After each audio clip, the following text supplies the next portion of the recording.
My name's Stein. I'm 24. I'm an outdoor product photographer, and I love to rock climb. I love to get up into the mountains and just experience all of it. The path to mountaineering for me has been a slow one, but a steady one. You know, I think most of us got our start in the outdoors, at least in Boy Scouts and just being a kid and playing out in the woods, you know. And then as you get older, it takes a little bit more to give you that sense of adventure. And so I started going backpacking, I started rock climbing, and I think mountaineering is kind of the logical evolution of that process.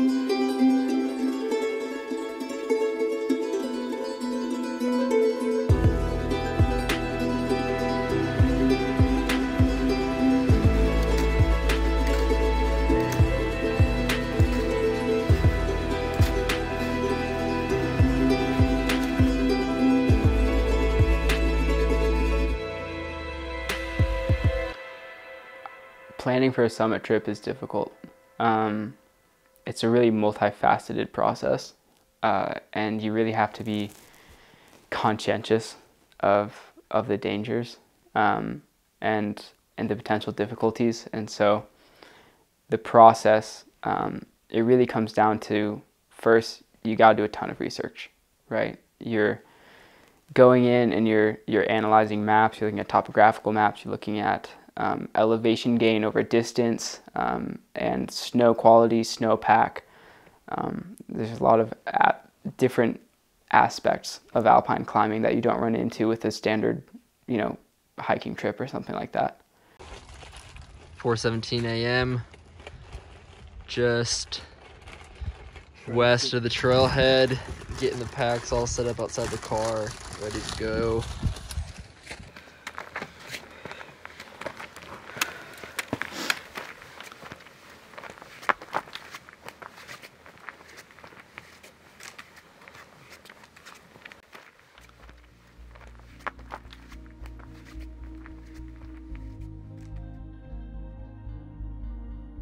A winter ascent is probably 10 times as dangerous as a non-winter ascent, right? The second you have snow and ice involved in a situation, you've got potential for avalanche, you've got potential for slipping in a place that would usually be a lot more secure, frostbite, right?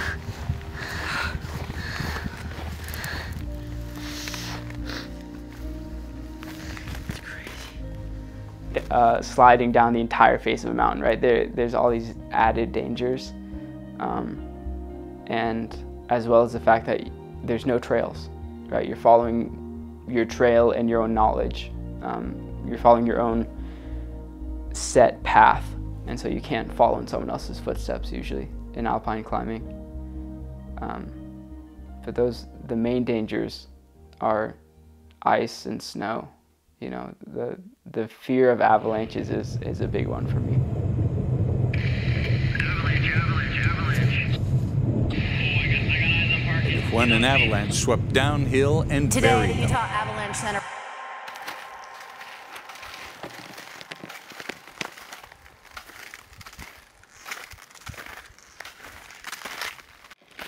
We're about a third of the way through. It's pretty fun, man. Good time. What you didn't see on camera was me vomiting. It was yeah. It's pretty bad. Especially during winter, I'm very picky about who I'm willing to go into the mountains with. There's a lot of young people in the climbing community and in the outdoor community in general that just get by the skin of their teeth in dangerous situations, right? They're young and they're fit and they think they can do anything. And some of them are really capable climbers, you know, they're capable mountaineers, but they're not paying attention to the risks, they're not paying attention to the dangers. And I just frankly don't associate myself with those people, right? If you want to go to the gym with me, like hang out on the weekend, whatever, I'm fine with that. But I'm not going to climb with you because I value my own life and it's dangerous out there. And so I think there's this culture of thinking you're invincible and no one's invincible. And so that really puts into perspective the importance of preparation in the mountains, the importance of training and practicing, you know, knowing how to manage that rope under stress, knowing how to do a self-arrest, knowing how to rappel, knowing how to belay somebody else off of a snow anchor, things like that, that you hope you'll never have to do, but you better know how to do it in case the situation comes up, because it's better to be safe than sorry. And, you know, skill and strength get you up a mountain, but it's the understanding of risk that gets you down safely. I'm stuck, man.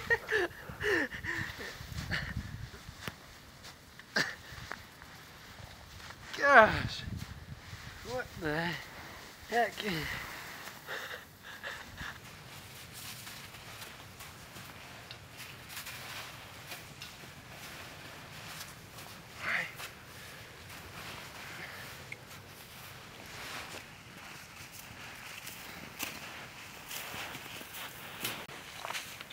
The big one, the biggin. You know, it feels so good to be up there. It feels so good to be out, you know, in the elements and out in nature, on the edge of a ridgeline. You know, it's really hard to explain to some people what that feels like, but it feels like life, you know, and it feels like life with a capital L, right? That's what we're here to experience, you know, where we spend so much time doing inconsequential things with our lives. Then you get out into nature and you know, like, that's where I want to be. All I want is nothing more. To hear you knocking at my door. I'm exhausted. 'Cause if I could see your face once more,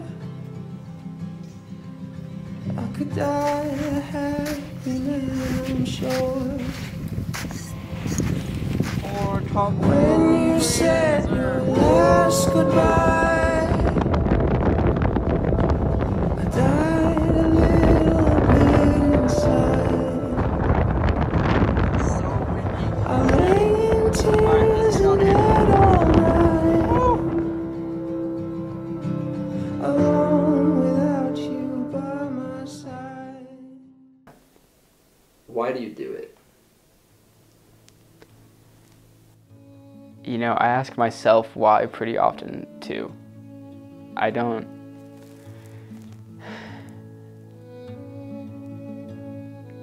used to think that those quotes about like the mountains calling you and stuff like that was like cheesy until you experience it enough, and there's nothing you want to do more than just be up there, you know.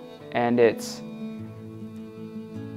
I mean, I could write a book about the reasons that you should be outside, you know, the reasons you should be in the mountains, the reasons you should be pushing yourself. But I think at the end of the day, it comes down to more than just pushing yourself physically. It's pushing yourself mentally and pushing yourself spiritually as well. Where when you put yourself in the situation where your life and your safety is up to you, and you're physically exhausted and mentally you're tired and you choose to push on, I think that's what makes you a stronger person. And at the end of the day, it's about that progression for me, where I feel like if I'm not out in the mountains, if I'm not pushing myself, then I become stagnant. And that's my biggest fear, is not progressing. There's a quote I really like, rage against the mundane, right? Where you can't stand the monotony of life, and you have to push against it. You know, you have to make adventure for yourself, because no one's gonna make it for you, right? No one creates your own life for you. You have to be the one to sit up and get out your door and push yourself.